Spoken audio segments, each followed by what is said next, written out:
During the voting process, the Assembly Hall or another conference room will serve as an overflow room with webcast. Access to all meeting rooms will be limited to one person per delegation, except for the voting, as I will explain in a few minutes. A certain number of seats will be reserved for representatives of NGOs, National Institutes for Human Rights, and international organizations, as well as the press. State delegations not wishing to enter the plenary room physically will be able to deliver their statements via pre-recorded video messages as provided under HRC Decision 19/119.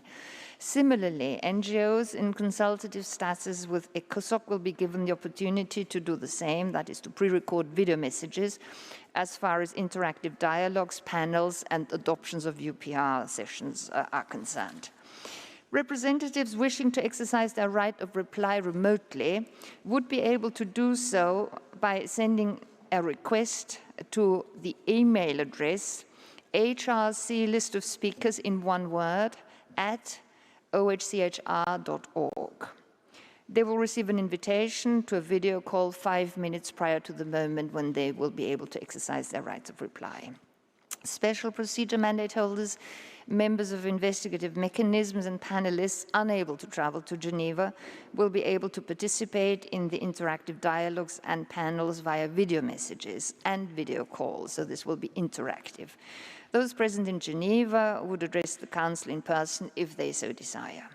The UPR outcomes of Spain and Kuwait will be considered at the 44th session based on the preference expressed by these states.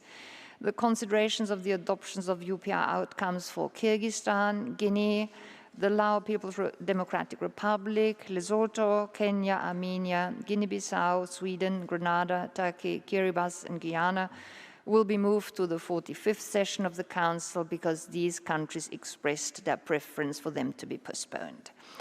For action on draft proposals, all 47 members of the Council may designate 2 representatives to be present in the room. A member of the Council not wishing to participate in person may opt for proxy voting by designating a representative of another state who will act on their behalf. Observer states introducing draft proposal as well as concerned countries may also designate 2 representatives to be present in the room at the time of action on relevant resolutions. All observer states and other observers may follow the proceedings in an overflow room. Rooms 18 and 20 will be made available for meetings of groups and for informal consultations.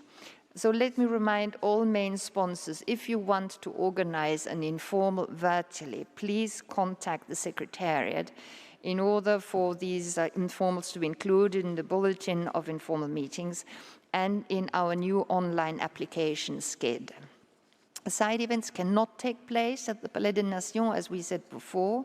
So in case any stakeholders decide to organize virtual events or physical events outside the Palais des Nations, these events will not be included in the bulletin of informal meetings as Council side events. Once again, let me underline that these proposed extraordinary modalities shall apply exclusively to the current circumstances and shall by no means serve as a precedent. Are there any delegations wishing to take the floor on any of these measures? I see none, so may I take it that the Council agrees to the proposed modalities and that they will be applied during the 44th session under the current circumstances? That seems to be the case. So thank you very much. We're now getting to agenda item 1, organizational and procedural matters. And I will now very briefly address other organizational and procedural matters. On the program of work for the 44th session, we have 3 very busy weeks ahead, as you have probably seen, with 7 panel discussions and 35 interactive dialogues, including with the High Commissioner on her annual report, as well as with 22 special procedure mandate holders, 2 commissions of inquiry, and 2 special representatives of the Secretary General. And as you will remember, we decided last December that there will be no longer any clustered interactive dialogues.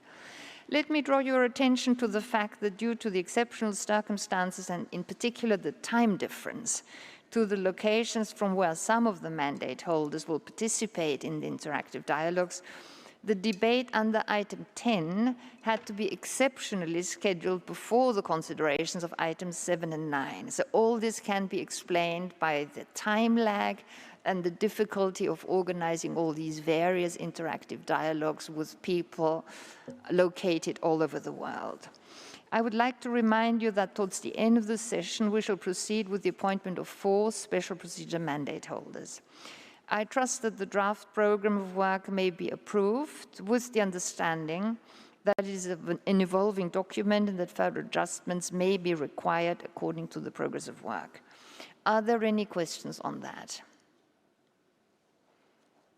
So may I take it that the program of work for the 44th session of the Council is adopted? Thank you very much. On the list of speakers, ladies and gentlemen, the online system for inscription on the list of speakers for all interactive dialogues and panel discussions opened last Thursday, the 25th of June, and closes in 24 hours before the meeting in which the respective dialogue or discussion is scheduled to start.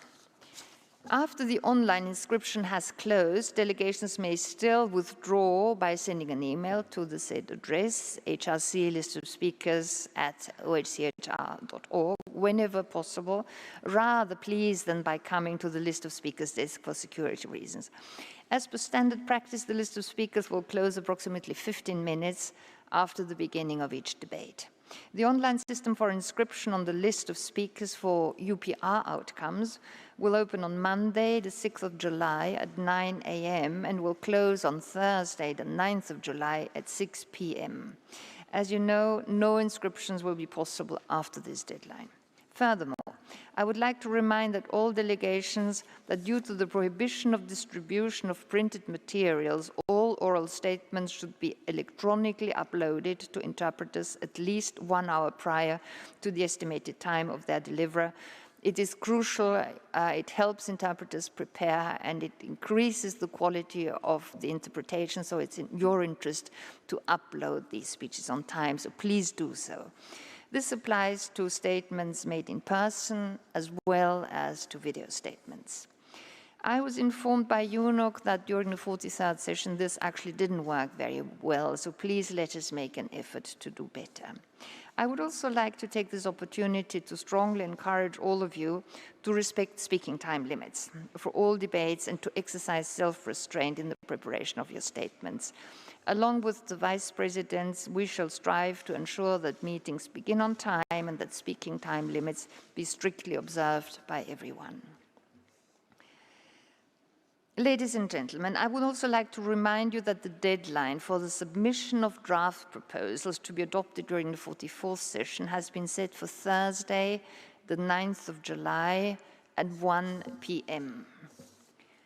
An extension of the deadline for the submission of draft proposals will be granted only once for each proposal under exceptional circumstances and for a maximum of 24 hours. In the interest of ensuring the effective participation of all stakeholders in the work of the Human Rights Council, I encourage main sponsors of draft proposals to share draft texts also with civil society organizations and other observers that follow the negotiations in the Council. With regard to the accessibility of our work, I would like to remind you that there is a focal point for accessibility within the Secretariat, who can be contacted if necessary, and I would like to encourage delegations to consider requesting the accessibility of mandated panel discussions to ensure live captioning and sign language interpretation. In addition, delegations are requested to upload their oral statements in Word so that they can be accessible to persons with disabilities. Please note the speeches uploaded in non-accessible format will not be posted on the extranet. I also wish to emphasize that the United Nations, including the Council, has a zero tolerance to any form of harassment, including sexual harassment, and that in this context, the Director General has pledged to implement the Code of Conduct meant to prevent harassment, including sexual harassment, at the UN events here in Geneva, and that I have appointed a gender focal point to assist with the implementation in the Council. Any and all complaints will be dealt with promptly. We encourage reporting of any incident directly to UNOC security officers. Furthermore, I cannot stress enough that maintaining a safe space for the active participation of representatives of civil society and national human rights institutions is not only part of the mandate of the Council, but is also our common interest. As President of the Council, I assure you that I will follow up on all allegations that I receive concerning acts of reprisal and intimidation that are carried out in connection to the Human Rights Council, its mechanisms and procedures.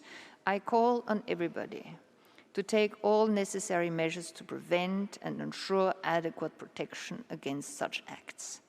I thank you for your cooperation and for ensuring that this Council is a safe environment for all.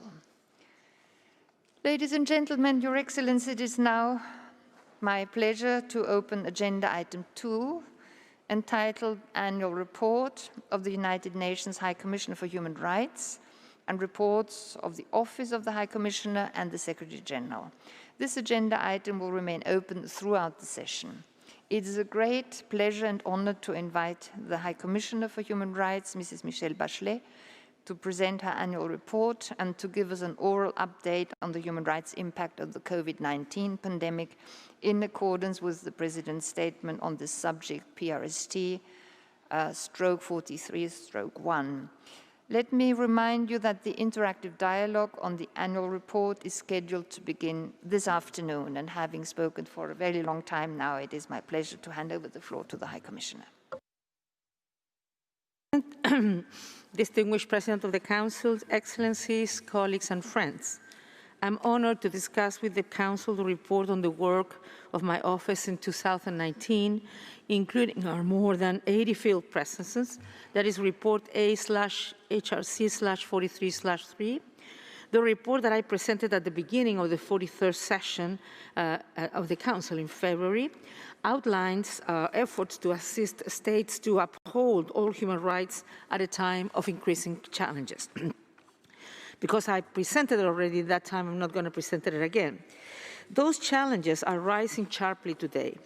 I am glad to have this opportunity to update the Human Rights Council on our human rights concerns related to COVID-19, which continues to gather pace, including many countries with limited medical, social, and economic capacity to cope with its consequences. 6 months after the first cases were detected, it is clear that this epidemic threatens both peace and development, and that it calls for more civil, political, economic, social, and cultural rights, not less. The pandemic should spur us to adopt strong transformative measures to heighten the powerful protections that human rights-based policies can provide by promoting public health, public confidence in official guidance, and greater social and economic resilience. It urgently calls for leadership grounded in clarity, evidence, and principle to protect the most vulnerable members of society and to address the profound inequalities that are accelerating the pandemic's incidence and impact. Wherever they exist, disaggregated data indicate that members of racial and ethnic minorities and indigenous people are both more likely to die of COVID-19 and are hit the hardest by its socioeconomic consequences. This is particularly true of people of African descent, who across every area of the Afro-descendant diaspora continue to face unequal education, inadequate services and access to healthcare, and intersecting forms of structural discrimination that put them on the front lines in so-called essential jobs that deepen their vulnerability. Indigenous people are also particularly vulnerable. Inadequate access to healthcare and other key facilities exacerbates the risk from the pandemic, while the absence of disaggregated data hinders the adoption of tailored measures to address their needs. It is time for this neglect to end. I note that pandemic response plans in Australia and Costa Rica laid out specific efforts to protect the health of indigenous people, while Panama is implementing a long-term project to improve basic services and infrastructure, including healthcare in its 12 indigenous territories. The Russian Federation has reported that it is using remote technologies to improve medical services for indigenous nomadic groups in the context of the pandemic. COVID-19 aggravates the exclusion and discrimination suffered by women and girls. Their lack of social protection, stemming from their concentration in informal, low-status and low-paid jobs, their burden of care for children and the elderly, and the continued exclusion of women from decision-making. Pervasive gender-based violence has also grown in the last few months, with an increased number of users of 24/7 hotlines for domestic violence. This situation risks rolling back hard-fought gains for women's health, economic participation, and equal rights. Older people are suffering the highest death tolls and worst medical harms. The shocking rates of contagion and death in residential care homes suggest profound shortcomings in the approach taken by some national authorities to the pandemic impact on the care home sector, as well as the quality of medical surveillance and services they provide.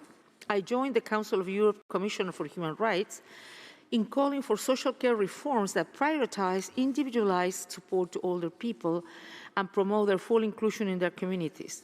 The provision of vital services for people with disabilities should also be significantly strengthened. Places of detention require upgraded health care, and non-custodial alternatives should be expanded. I welcome action taken by numerous governments to enable the release of tens of thousands of prisoners in line with our calls to address contagion and overcrowding. I urge a stronger focus on releasing women and children who are deprived of their liberty in light of the low numbers released globally, as well as action to uphold foreign detainees' rights to consular assistance. The pandemic is also likely to generate profound and long-lasting impacts on children. UNICEF has reported that unless there is urgent action to protect families from the economic impacts of the pandemic, the number of children living below national poverty lines could increase by 15% in 2020, reaching 672 million. The World Food Programme estimates that the number of young children suffering acute malnutrition could increase by 10 million this year. Disruption to schools and training programs heightens the risk of the poorest children falling behind and increases children's exposure to the threat of domestic violence, child labor, child marriage, and female genital mutilation. We're also seeing signs of a surge in online sexual exploitation of children. The closure of training programs, higher education, and jobs also creates heavy burdens on young people under the age of 25. Globally, over 75% of young people work in informal jobs, often in very hard-hit sectors, such as restaurants and entertainment services. This will have a profound impact on many countries, as well as on migration trends. Young people under the age of 30 account for around 70% of international migrant flows. Already the pandemic's interlocking health, socioeconomic, and protection impacts are deepening the suffering of migrants. In particular, many migrants are detained and overcrowded and in unsanitary centers such as in Greece, Honduras, Malaysia, and Panama, where they are at risk of infection, as well as forced return to fragile health systems. I'm dismayed by reports indicating that in many countries, members of minority communities and migrants face increasing stigmatization, including in some cases by officials. In Sri Lanka and India, members of the Muslim minority have been targeted by stigma and hate speech associating them with COVID-19. In Bulgaria, Roma people have been stigmatized as a public health threat, with some local authorities setting up checkpoints around Roma settlements to enforce lockdowns. In Pakistan, hate speech against religious minorities remains virulent. Stigmatization and threats against people presumed to be infected by COVID-19 have also been reported in Haiti, Iraq, and many other countries. In its urgent debate 2 weeks ago, this Council rightly highlighted the importance of principled and non-discriminatory policing in upholding human rights. I welcome the opportunity to intensify our work relating to justice for people of African descent and other discriminated communities at a time when people across the globe are demanding change, not just with regard to police violence. Too often, unjust and violent actions by law enforcement personnel reflects systemic racial discrimination that is deeply embedded in the institutions across society, and as recent events, including COVID-19, have shown, it is time for urgent and deep change in many states. Discrimination kills. Depriving people of their social and economic rights kills, and this death and harms damage all of society. COVID-19 is like a heat-seeking device that exposes and is fueled by systemic failures to uphold human rights. Without rapid and decisive national and international action, the pandemic will put an end to hopes to achieve the Sustainable Development Goals by 2030. Particularly in the world's poorest countries, the high toll of death and medical harms, massive loss of jobs, especially in the informal economy, disruption to education, rising food prices, and deepening poverty are likely to drive tens of millions of people into extreme poverty and doing a decade or more of development gains. The Secretary General has warned of an imminent global food crisis with long-term repercussions for hundreds of millions of children and adults. I urge all world leaders to grasp the vital importance of this moment and to take immediate action to support the work of multilateral institutions that are struggling to assist countries and people in this crisis. Across the world, COVID-19 is also being instrumentalized to limit people's rights to speak, to express opinion, and to participate in making decisions that affect their lives. In the Russian Federation, China, Kosovo, Nicaragua, and many other countries, I note reports of threats and intimidation against journalists, bloggers, and civic activists, particularly at the local level, with the apparent aim of discouraging criticism of the authorities' responses to COVID-19. In each, I'm concerned by restrictions on freedom of expression, association, and peaceful assembly, including with respect to online discussion of the spread of COVID-19, as well crackdowns on civil society with asset freezes, intimidation and arrest targeting human rights defenders, journalists, political activists, and their family members. El Salvador's pandemic response had led to numerous reports of excessive and arbitrary enforcement of measures, as well as announcements that undermine the authority and independence of the country's institutions, disregarding rulings made by the Constitutional Chamber of the Supreme Court and legislation adopted by the Legislative Assembly. Censorship and criminalization of speech are likely to suppress crucial information needed to address the pandemic. I only respect for their rights, including the right to participate in transparent and accountable decision-making, will inspire people to trust the policies adopted by the governments. Harmful disinformation should be countered by efforts to provide credible, accurate information from authoritative sources and promote social media literacy. Journalists, human rights defenders, and civil society activists can assist the authorities to identify and resolve shortcomings in the COVID-19 responses, and crackdowns are not only unjust violations of their rights, they damage the effectiveness of policies to prevent and mitigate the impact of the pandemic. Madam President, it is vital that leaders maintain consistent, credible, and fact-based communication with the people they serve. I'm encouraged by the Republic of Korea's open and communicative approach to leaving no one behind in its response to the COVID-19 pandemic. The government acknowledged early on the need for comprehensive policies that reach the most vulnerable in Korean society, including older people, the homeless, the LGBTI community, and undocumented migrants. I commend the authorities for exempting medical institutions from reporting the undocumented migration status of their patients and for recently enabling anonymous testing after issues which resulted in increased stigmatization of LGBTI people. I encourage consideration and swift adoption of a comprehensive anti-discrimination law building on the lessons learned from its response to the pandemic. In contrast, in Belarus, Brazil, Burundi, Nicaragua, Tanzania, and the United States, among others, I'm concerned that statements that deny the reality of viral contagion and increasing polarization on key issues may intensify the severity of the pandemic by undermining efforts to curb its spread and strengthen healthcare systems. Madam President, COVID-19 is deepening local and regional threats to peace. People in states where health and essential services have already been devastated by conflict and crisis are acutely vulnerable to the pandemic's multidimensional harms.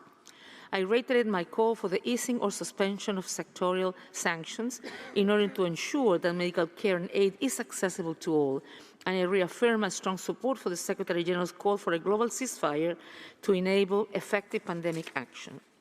In Yemen, armed clashes continue across the country, despite initial encouraging responses to the Secretary General's call for a ceasefire. The current rapid spread of COVID-19, as well as cholera, malaria, and dengue fever, make it imperative to allow unhindered delivery of humanitarian aid. The very high rates of severe complication and death from COVID-19 reflect the widespread destruction of Yemen's health and sanitation infrastructure and the poverty and vulnerability of civilians generated by 5 years of conflict. Many health workers in the country have no protective equipment, according to reports, and most are receiving no salaries. My office has also verified cases of intimidation and arrest of people suspected of having COVID-19 and health workers who discussed the epidemic in the north. Access to humanitarian assistance is also of critical importance in Syria, where healthcare centers repeatedly bombed during almost a decade of war could be swiftly overwhelmed. OSHA estimates that 80% of people in Syria live below the poverty line, and the World Food Programme has already documented rising food insecurity. Continued and increased cross-border access is essential, and I urge extension of the authorization of cross-border aid by the Security Council, as well as the reopening of the Al Arabiya border. I'm also concerned that the current grave human rights situation in the Sahel region may further deteriorate as the impact of COVID-19 increases people's suffering, poverty, and grievances. Already armed extremist groups are strengthening their influence over local communities in central and northern Mali, northern Burkina Faso, and parts of the Lake Chad Basin. Several communities in Burkina Faso and central Mali have created armed community-based groups, in some cases with the support of state authorities, with growing reports of their involvements in killings, abductions, forced conscription of children and adults, and extortion. Increasing human rights violations by the armed forces have also been documented in several countries, and displacement is rising sharply across the region, heightening people's vulnerability to the contagion to COVID-19. I urge all G5 states to step up efforts to ensure accountability for allegations of human rights violation by security forces and to strengthen as much as possible the presence of civilian authorities and the provision of services. The Office will continue to strengthen our field presences and our work with the compliance framework of the G5 Sahel Joint Force. In South Sudan, COVID-19 could further heighten the extreme vulnerability of its population. Many, if not most, South Sudanese do not benefit from adequate healthcare systems, as a recent report by my office confirmed. In addition, the slow pace of implementation of the revitalized peace agreement, including the appointment of governments and failure to address root causes, put the country at significant risk of renewed generalized violence. Community-based militias and self-defense groups are being armed with military-grade weapons and used as proxy fighters by all parties, and these localized and intercommunal attacks are already causing very high numbers of casualties. Haiti, where almost 60% of the population lives under the poverty line, is a clear example of countries where, after years of crisis, the socioeconomic impact of COVID-19 is likely to be devastating, further fueling social grievances, criminality, and unrest. Zimbabwe is yet another country where COVID-19 exacerbating severe challenges.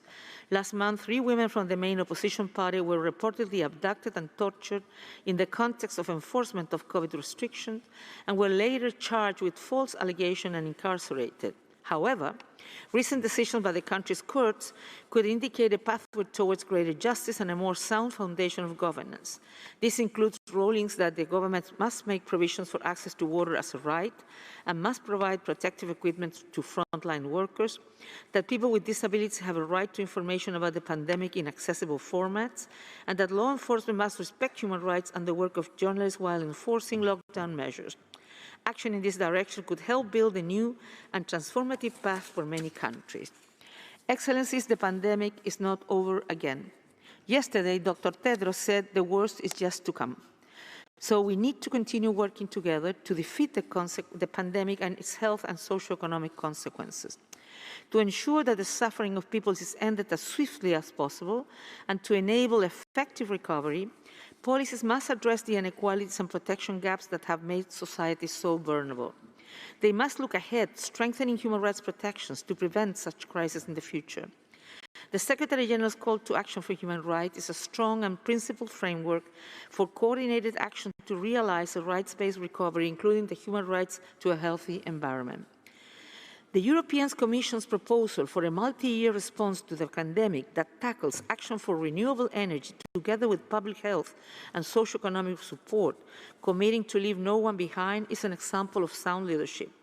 I know that in some countries the recession sparked by the pandemic is already leading to calls by industries for regulations to be relaxed, including in sectors where human rights abuses are often reported. Such calls should be resisted.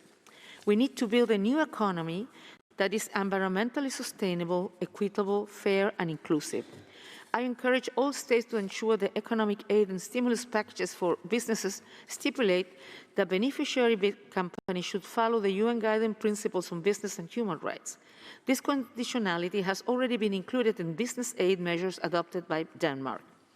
The pandemic and its impact must be addressed with coordinated and global work, including for a vaccine, which must be viewed as a global public good. A person's wealth, gender, or migration status should not determine accessibility to a vaccine that may save individual lives, but also the future of economies and societies. Any lack of international cooperation and any efforts that prioritizes private profit or political gain over public health will extend repeated cycles of infection and hinder economic recovery. Swift and effective measures have been taken by many developing countries, including Africa, drawing from the region's expertise in contact tracing and community-based public health. But the epidemic is spreading, and to hold it back, many countries will require sustained international support, including debt relief and direct financial investment to shore up health systems and ensure fulfillment of the right to development.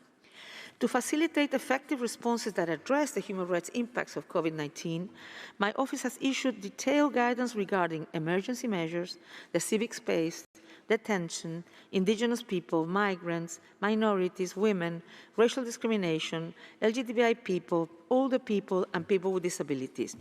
We have also developed a framework of 10 human rights indicators, building on the data frameworks of the SDGs and the Global Humanitarian Response Plan, to enable clarity in identifying especially hard-hit and vulnerable groups and assist the implementation of effective policies to avert these harms. These key indicators have been appended to the framework document that guides all UN socio-economic responses to COVID-19. To further advance this vital work and ensure that human rights are at the heart of the response to the pandemic, we need support. Global socio-economic forecasts predict at least 2 years of dramatic decreases in human development indicators across the world. We have accompanied and shared your determined efforts to maintain the health, safety, and well-being of your peoples at huge cost on every level. But without close and targeted attention to social cohesion, to inclusion, and to fairness, these efforts cannot offset the deprivation that has swept up entire communities. We must all acknowledge that human rights are critical to the recovery. At this crucial time, we also need to be able to count on steady, predictable resources and firm political will in the months and years ahead. The risks are already enormous. A strengthened partnership can mitigate them. Your engagement can and will make the difference now and in the days to come. Thank you, Madam President. Thank you very much, High Commissioner. So as announced earlier, we will now watch a video by Mrs. Carrie Lam, Chief Executive of the Hong Kong Special Administrative Region of the People's Republic of China.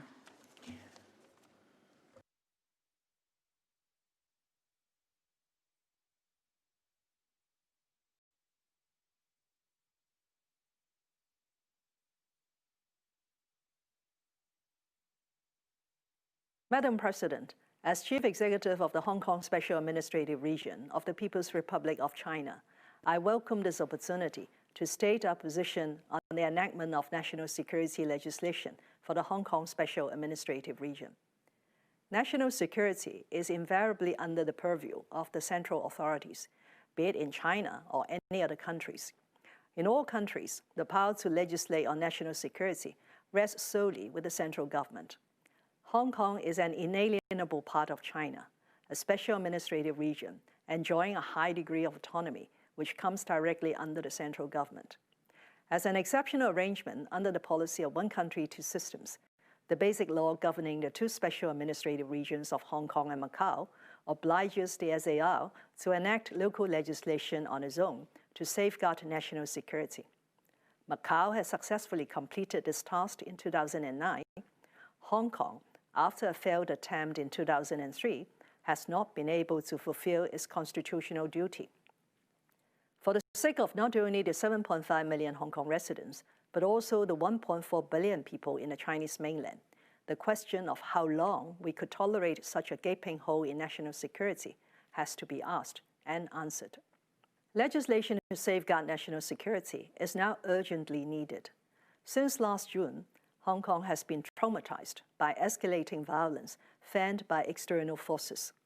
The threats of terrorist acts posed by illegal possession of explosives and firearms and the horrible manners faced by innocent Hong Kong people were recapped by my senior police colleague Oscar Kwok and a prominent businesswoman Pansy Ho, respectively, when they spoke at this forum in March this year and September last year. Once rated as one of the safest cities in the world, security and stability have become relevant concerns. During this period, groups advocating Hong Kong independence and self-determination incited protesters, very often radicalized young people, to desecrate and burn the national flag, vandalize the national emblem, and storm the central government's office in Hong Kong.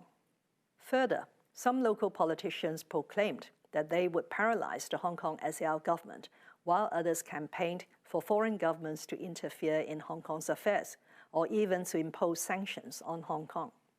No central government could turn a blind eye to such threats to sovereignty and national security, as well as risks of subversion of state power. All in all, these acts have crossed the one country red line and called for resolute action. As the highest organ of state power in China, the National People's Congress has the constitutional power and the duty to enact national security legislation for the Hong Kong SAR. The national law to be enacted has taken into account Hong Kong's actual situation and will be applied in Hong Kong by way of promulgation in accordance with the Basic Law. The legislation aims to prevent, curb, and punish acts of secession, subversion of state power, terrorist activities, and collusion with foreign or external forces to endanger national security. These crimes will be clearly defined in the law. It will only target an extremely small minority of people who have breached the law, while the life and property, basic rights and freedoms of the overwhelming majority of Hong Kong residents will be protected. The legislation upholds important legal principles such as presumption of innocence and protection of the rights of the suspect. It will have no retrospective effect.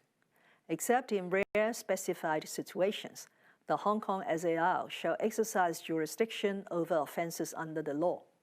Investigation, prosecution, and adjudication will be undertaken by the Hong Kong Police and the Department of Justice of the Hong Kong SAR government and the independent judiciary, including that of final adjudication. The law will not affect Hong Kong's renowned judicial independence.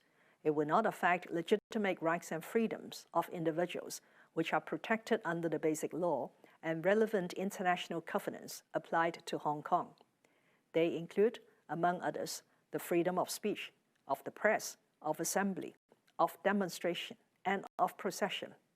In short, the legislation will not undermine one country, two systems and Hong Kong's high degree of autonomy. Hong Kong is a free and diversified society. We respect differences in opinion and strive on reaching consensus. But the one country principle is non-negotiable and could not be compromised, as without one country, two systems will stand on shaky ground and Hong Kong's stability and prosperity will be at risk. For those foreign governments or politicians raising objections to the legislation, one could only lament the double standards they are adopting. All those countries which have pointed their fingers at China have their own national security legislation in place. We could think of no valid reason why China alone should be inhibited from enacting national security legislation to protect every corner of its territory and all of its nationals. Madam President, when I took office 3 years ago, I pledged to implement the one country, two systems policy, uphold the basic law, defend the rule of law, and promote a deep and positive relationship between the central government and the Hong Kong SAR. Despite the escalating tensions in society in recent years, I remain hopeful that with full conviction in one country, two systems, and upon implementation of the national security legislation, Hong Kong will ride out the political storm since last June and emerge stronger with stability restored. I and the Hong Kong SAR government are determined to capitalize on our strengths, harness the opportunities presented by our country's development, and provide Hong Kong people with brighter prospects. I urge the international community to respect our country's right to safeguard national security and Hong Kong people's aspirations for stability and harmony. Thank you. Thank you very much. We will now have a very short technical break and then start the enhanced interactive dialogue on the Philippines. Thank you.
Your Excellencies, ladies and gentlemen, may I ask you to take your seats again and we'll pursue.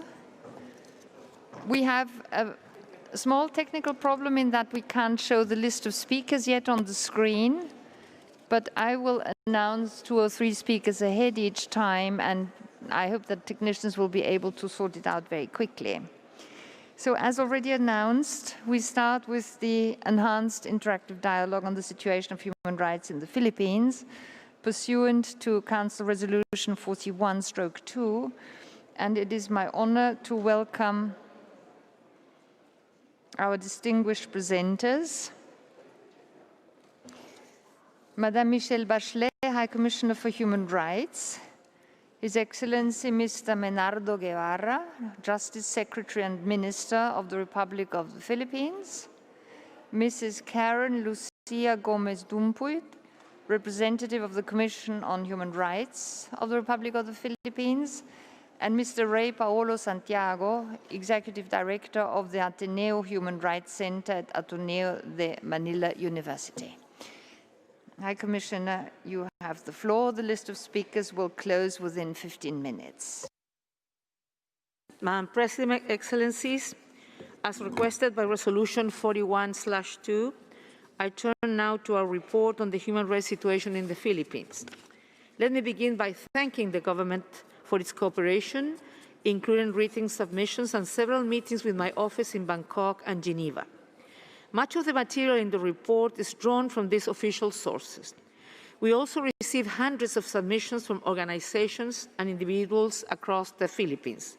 However, my team was not granted access to the country in relation to the mandate. The findings of the report are very serious. Laws and policies to counter national security threats and illegal drugs have been crafted and implemented in ways that severely impact human rights. They have resulted in thousands of killings, arbitrary detentions, and the vilification of those who challenge the severe human rights violation. The report finds that more than 248 human rights defenders, lawyers, journalists, and trade unionists were killed between 2015 and 2019. This includes a large number of environmental and indigenous people rights defenders. Human rights defenders are routinely smeared as terrorists, enemies of the state, and even viruses akin to COVID-19. The recent passage of the new Anti-Terrorist Act heightens our concerns about the blurring of important distinctions between criticism, criminality, and terrorism. The law could have a further chilling effect on human rights and humanitarian work, hindering support to vulnerable and marginalized communities. So I would urge the President to refrain from signing the law and to initiate a broad-based consultation process to draft legislation that can effectively prevent and counter violent extremism, but which contains some safeguards to prevent its misuse against people engaged in peaceful criticism and advocacy. And of course, my office is ready to assist in such a review. The report also finds that serious human rights violations, including extrajudicial killings, have resulted from key policies driving the so-called war on drugs and incitement to violence from the highest levels of government. The campaign against illegal drugs is being carried out without due regard for the rule of law, due process, and the human rights of people who may be using or selling drugs. The report finds that the killings have been widespread and systematic, and they are ongoing. We also found near total impunity, indicating an unwillingness by the state to hold to account perpetrators of extrajudicial killings. Families of the victims, understandably, feel powerless, with the odds firmly stacked against justice. Moreover, by senior government officials' own admission, the draconian campaign has been ineffective in reducing the supply of illicit drugs. While the Philippines have made some progress in the advancement of economic and social rights, indigenous peoples and farmers continue to be caught in a tug-of-war between powerful businesses and political interests, the army, and non-state armed groups like the New People's Army, who are also responsible for abuses. Despite progressive legislation, the rights of indigenous people, the right to education, and to other basic economic and social rights remain elusive for many remote communities. Excellencies, the Philippines has been actively engaged with many UN human rights mechanisms over the years, and this report has built upon many of their recommendations. A senior human rights advisor has also been supporting the UN country team since 2014. Our office is ready to strengthen our constructive engagement on the basis of the report's recommendations. We have identified several areas for further cooperation with the government, including a strengthening domestic accountability mechanism, improving data gathering on alleged police violation, review of legislation and policies on drug control and terrorism, and help to bridge gaps between civil society and state authorities. I urge the Council to remain active and vigilant on the situation in the Philippines by mandating my office to continue monitoring and reporting, as well as through support for technical cooperation to implement the report's recommendations. The state has an obligation to conduct independent investigations into the grave violation we have documented. In the absence of clear and measurable outcomes from domestic mechanisms, the Council should consider options for international accountability measures. I hope the report will mark the beginning of the end of impunity for serious human rights violations in the Philippines. The families of victims and the country's courageous human rights defenders count on the international community for help to address these ongoing and serious human rights issues and for the Council to rise up to its prevention mandate. It is not enough to argue that the government's heavy-handed policies remain popular in the country, because victims tend to be from lower socioeconomic classes and relatively disempowered communities. There is an even stronger imperative to ensure their protection. We must not let them down. Political leadership is about respecting, promoting, and protecting the rights of everyone in society, in particular the most vulnerable, so as to leave no one behind. Thank you, Madam President. Thank you very much, High Commissioner. And we will now watch a video message, starting with His Excellency Mr. Menardo Guevara. Madam High Commissioner, Excellencies, good morning from Manila. Transparency and constructive cooperation characterize the Philippine engagement with the UN and the international community. This is no less true in the area of human rights. Human rights is a fundamental national interest, rooted in our recent history as the first country to use people power successfully to restore democracy by toppling a dictatorship notorious for human rights violations. Human rights anchor the agenda of the administration, which seeks to promote and uplift the dignity of all 110 million Filipinos. First and foremost of these rights is the safety, security, and well-being of the general public. This commitment has been firm and unwavering, more so now as the nation faces the challenge of the COVID-19 pandemic. An assessment of the human rights situation in the Philippines can only be credible when it is properly informed by context on the ground.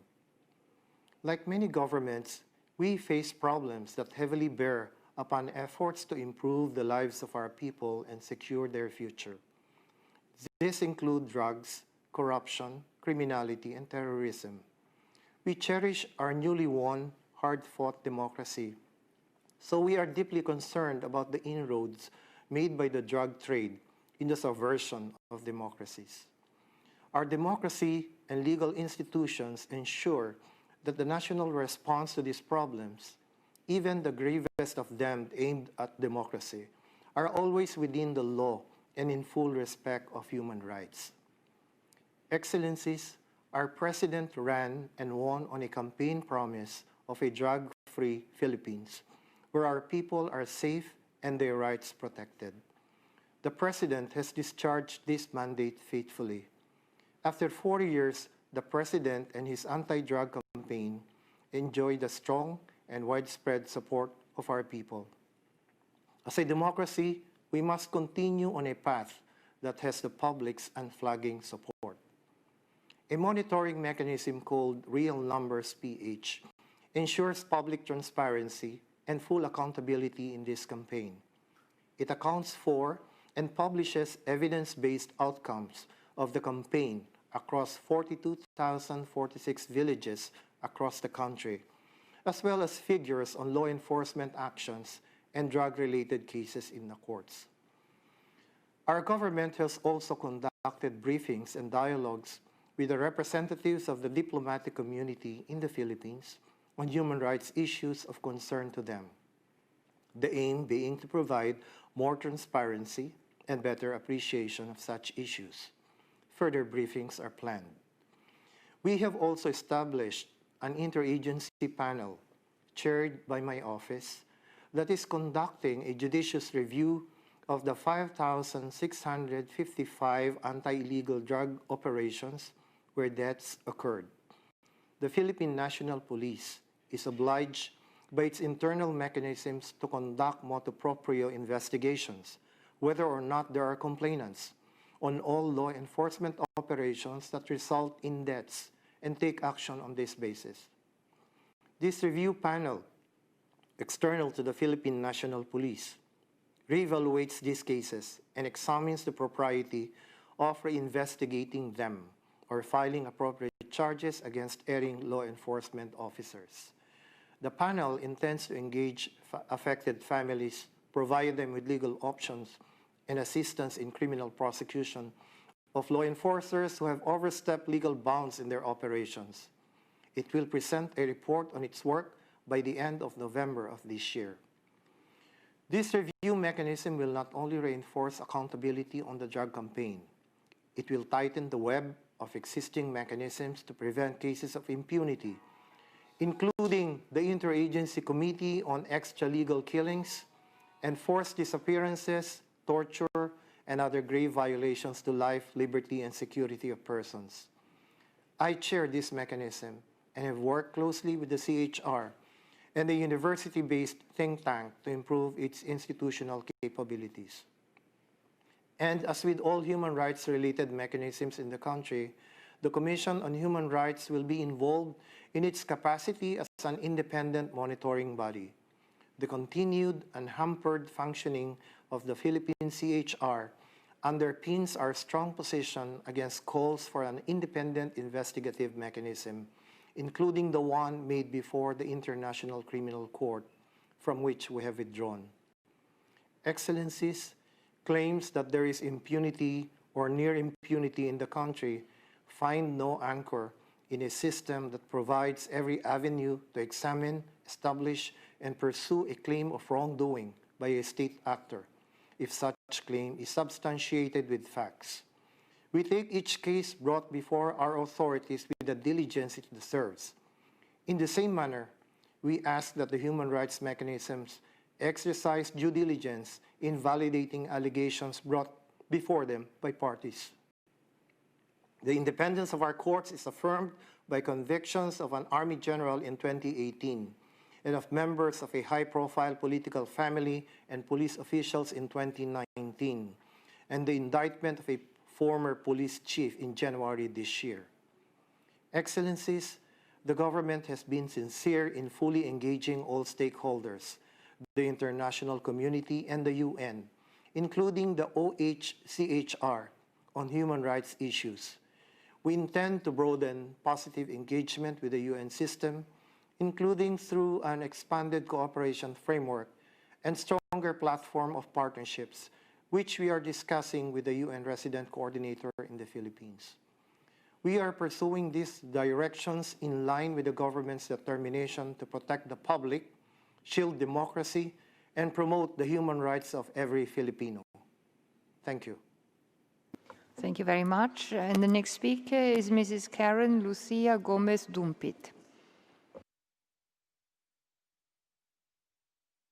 Madam President, distinguished members of the Human Rights Council and the High Commissioner for Human Rights, as the world endures the impact of the pandemic, it is our privilege and duty to speak before you today. The Commission on Human Rights welcomes the report on the human rights situation in the Philippines. We consider government's engagement with the OHCHR as a sign of greater cooperation with independent mechanisms, and we acknowledge its response, but regret the public rejection of the conclusions and recommendations. We share the view that while the climate of impunity can be traced from the failure to fully address past human rights violations, present attitudes and behavior towards human rights have been conditioned by harmful rhetoric of inciting hatred, vilifying legitimate dissent, and incentivizing violence, allowing impunity to acutely persist today. There is a continuing obligation for the state to end impunity, pursue social justice, and uphold the dignity and human rights of all. Part of this obligation is to accept the report's findings and recommendations, continue to dialogue, take definitive steps to demonstrate the effectiveness of domestic mechanisms, and cooperate with other independent accountability mechanisms, including the special procedures. The over-reliance on a strong-arm approach has largely contributed to the pervading culture of impunity. To improve the human rights situation, the Philippines must change course, guided by the human rights-based approach to democratic governance. Government must translate these recommendations into concrete actions and establish a timeline to deliver results in the short and medium term. The CHR therefore recommends the following. Immediately halt the harmful rhetoric from the highest levels of authority. Communicate clear messages to frontliners who deliver the promotion and protection of human rights on the ground. Adopt a language in policy and practice respectful of democratic institutions and processes, including the media, for its role to inform and stimulate public debate. Allow full cooperation of the Philippine National Police, the Internal Affairs Service, and other government agencies with the CHR to enable investigations into human rights violations, including the killings that have plagued the anti-drug campaign. Enable accountability mechanisms to fulfill the rights to truth, access to justice, and effective remedies for all victims. Account and locate each and every killing and other human rights violations in the justice system. Provide effective protection for victims, whistleblowers, and witnesses, and prosecute all perpetrators. Provide direct and adequate assistance to all victims of the anti-drug campaign and families left behind. Accelerate the decongestion program to alleviate the condition of persons deprived of liberty. Guarantee transparency and report to CHR all incidents of deaths in custody. Revise the current legislative agenda to remove the reintroduction of the death penalty and the proposal to lower the minimum age of criminal responsibility.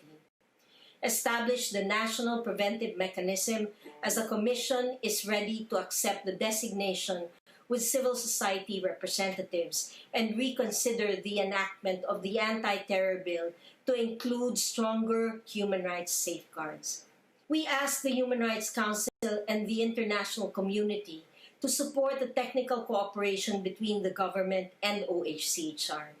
For OHCHR to have the mandate to continue to monitor and report progress on the recommendations, and in the absence of timely and measurable outcomes, to consider options for other international accountability measures. The Commission stands together with the victims, disadvantaged groups, and human rights defenders in valuing the Council as a fulcrum of international discourse and cooperation for the protection of all human rights. This has encouraged us to defend our shrinking civic space and respond to human rights attacks on the ground. Your sustained focus will continue to provide protection for human rights defenders, amplify the voices of the victims as it presents government with the opportunity to take proactive strides in responding to human rights concerns in the country. To forge constructive dialogue and collaboration at home, we respectfully ask the Human Rights Council for this opportunity to remain open. Mabuhay at maraming salamat po. Thank you very much. And the next video comes from Mr. Ray Paolo Santiago.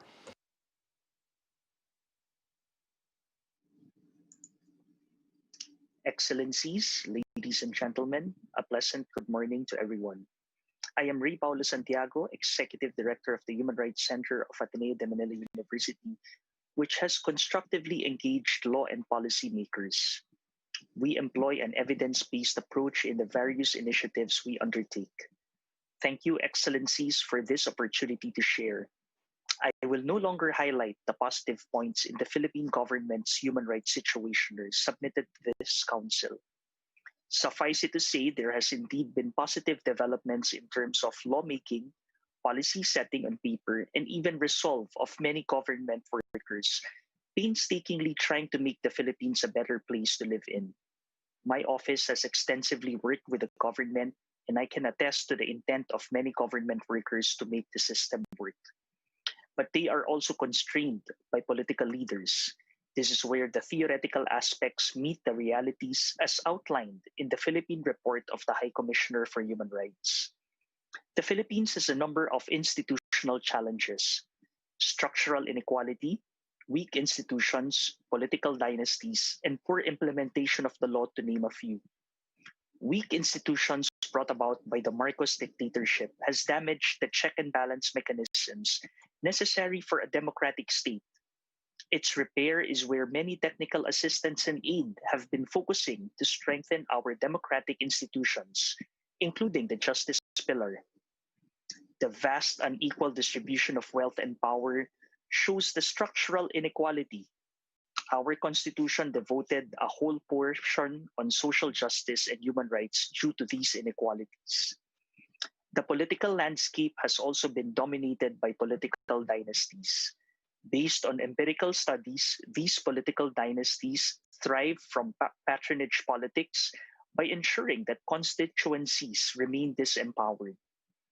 These weigh down on good governance, the respect for human rights and fundamental freedoms, and the rule of law, all of which are needed by a democratic state.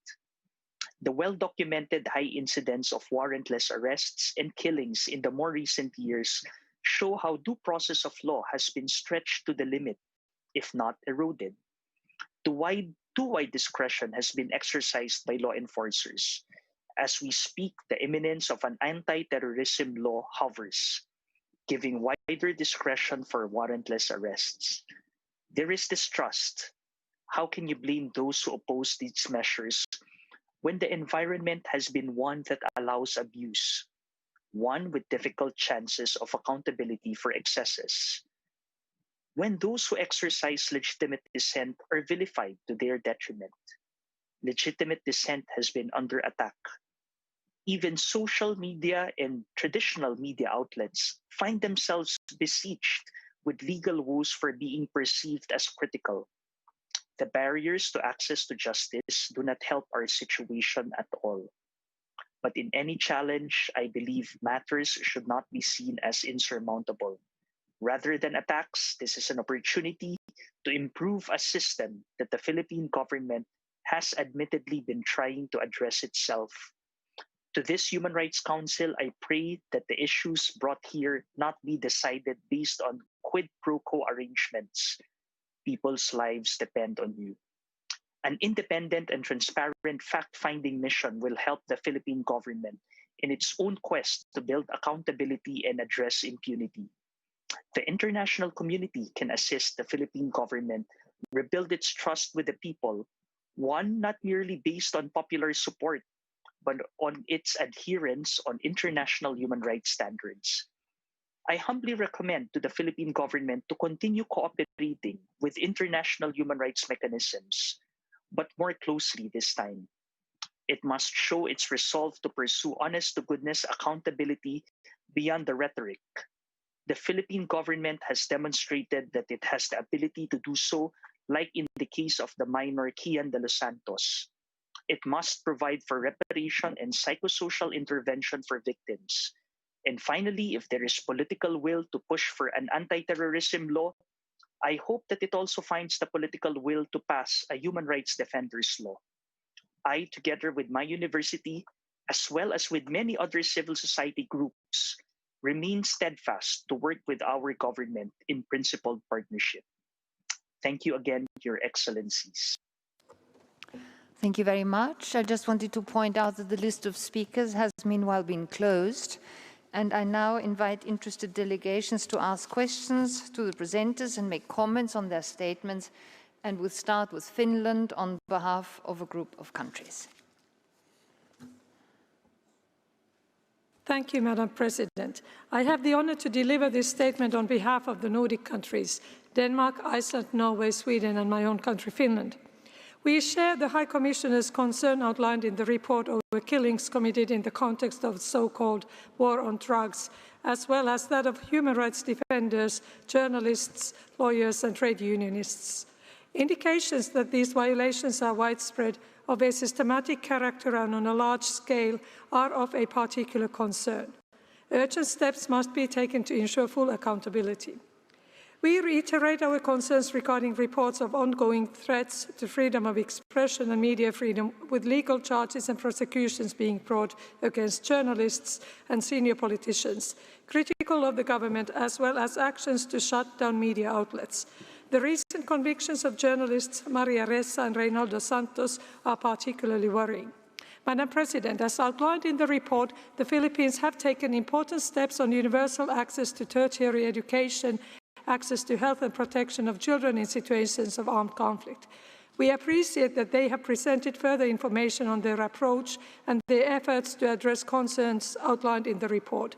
We encourage the government to deepen its cooperation with OHCHR to implement the recommendations outlined in the report and look forward to continuing our dialogue. I thank you. Thank you very much, and I can see that the list of speakers still doesn't appear on all screens. So the next speakers will be the European Union, followed by Vietnam and then Liechtenstein. Thank you, Madam President. The EU would like to thank the High Commissioner for a well-researched report. We are pleased that the government has cooperated, although the OHCHR did not receive permission to visit. The EU would like to reiterate our concern at the death toll and call for investigations of all cases. We also encourage the authorities to investigate harassment of human rights defenders, journalists, religious leaders and indigenous people.